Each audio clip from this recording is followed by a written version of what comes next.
All right, so LA strippers are apparently unionizing. This is a video in More Perfect Union. I think it's interesting. Let's take a look. This is our club, stop stealing our shit!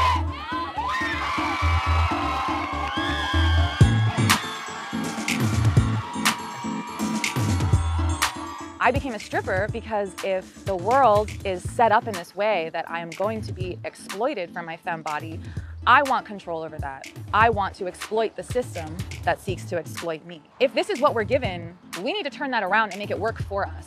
I'm gonna unionize. Everyone's like, are you serious? Are you kidding me? Strippers organizing, they want a union, what's next? The world is ending. And it's like, no, we're just like you. We're just people trying to work in an exploitative capitalist society.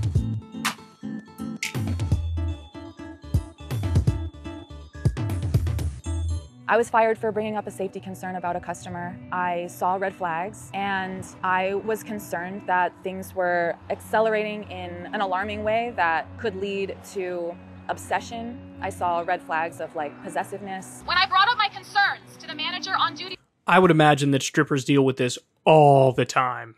Because we all know that dude who's convinced that like the stripper actually likes him and has a crush on him. We all know that dude. That dude is real.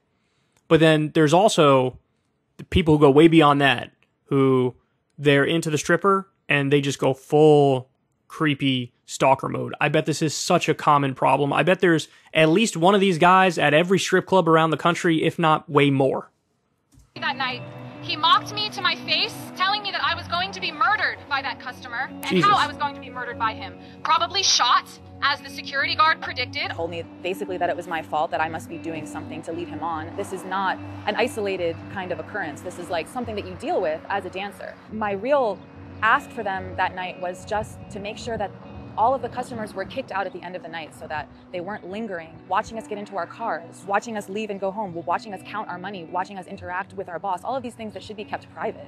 Selena was fired after me. I told management I didn't feel safe. After Selena was fired, that's when they addressed us as a group and said, you're not allowed to go straight to security. If you have any safety issues, you have to go through the management and we'll decide if we think it's a good enough reason to get security involved. If you're harassed or touched in a way that you don't like or recorded, you just have to endure it and do the policing and de-escalation yourself in the moment, and then maybe something retroactively will happen. We're an exploited workforce. Strip club owners view us as disposable, and they view us as whores, just like the rest of society generally. An owner like Steve or Jenny make it very clear that they don't see the value that we bring to the business, and they don't see us inherently as human beings deserving respect and safety. In Texas, a stripper named Abigail Saldana was murdered by her customer Stanley, who was obsessed and possessive of her, and shot her to death after following her out of the club where she worked at, Rick's Cabaret. The club managers told the police that Abigail had told them that she was concerned about this customer, and they did nothing.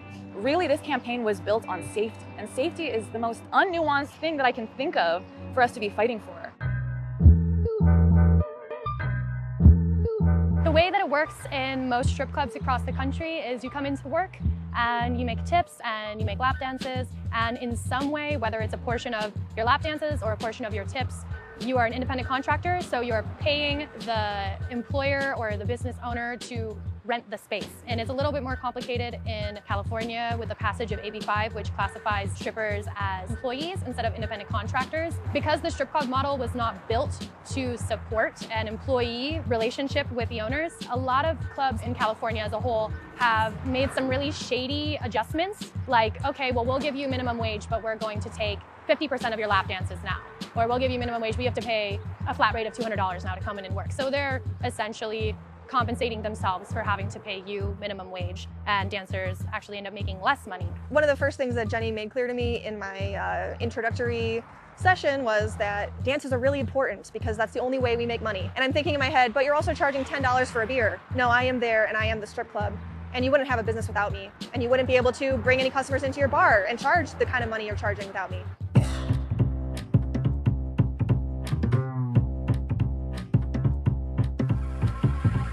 Employee status gives strippers more power if they harness it. If they don't harness it, then they're further exploited by the strip clubs, which is what we're seeing now, where every strip club has a different loophole and shady practices of how to get around the laws that are supposed to be giving us more benefits, more rights, and pay us a minimum wage. But because no one yet has harnessed that power and done the ultimate thing that you can do when you're an employee, which is unionize, at that point, we can see some changes. Strippers united will never be divided! Wow. It has been 25 years, 9 months, 3 weeks, and 2 days since strippers have made the decision to unionize and fight for their safety at work. I was one of the strippers at Lusty Lady in 1996. I didn't realize that being one of the organizers and voting employees, one of the unionizing dancers at the Lusty Lady was going to be basically the coolest thing I've ever done in my life. It doesn't matter if you're making all the money in the world. You have to think about the next generation of strippers and your safety and your siblings' safety and the safety of the person next to you. We really love this job, and we're not trying to like destroy Star Garden, and we're not trying to destroy stripping. We actually love Star Garden, and that's why we're putting up this fight, and we're fighting for it, not against it. When sex workers come under attack, what do we do? Stand up, fight back!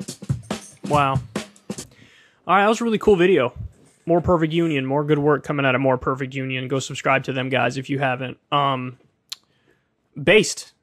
Yeah, I knew strippers work on tips. I knew that. But apparently with a new law in California, they're now classified as employees, so they have to get paid at least minimum wage, but there's all these tricky things that the business owners do to get around that. And so they're unionizing, and as is always the case, if you unionize and you collectively bargain, you're going to make more money, have more benefits. And in this instance, it's even more dire because, you know, they're describing all of these legit, genuine safety concerns that they have as strippers from, you know, creepy customers who get obsessive and whatnot. And, you know, they weren't doing a good enough job of combating that and providing them with the security that they need at their workplace. So, look, man, based. And solidarity to the strippers unionizing. And imagine this sparks a wildfire and, like, eventually all strip clubs in the U.S. have unionized strippers. That would be absolutely awesome. So I wish them nothing but the best. Ever since Adpocalypse, when YouTube defunded all independent news and politics overnight, we haven't trusted them. We know they can pull the rug out from underneath us at any time. If you enjoy this content, please consider tipping $1 or $2 per month on the Secular Talk Patreon. Link in the video description box below. Thanks for your support.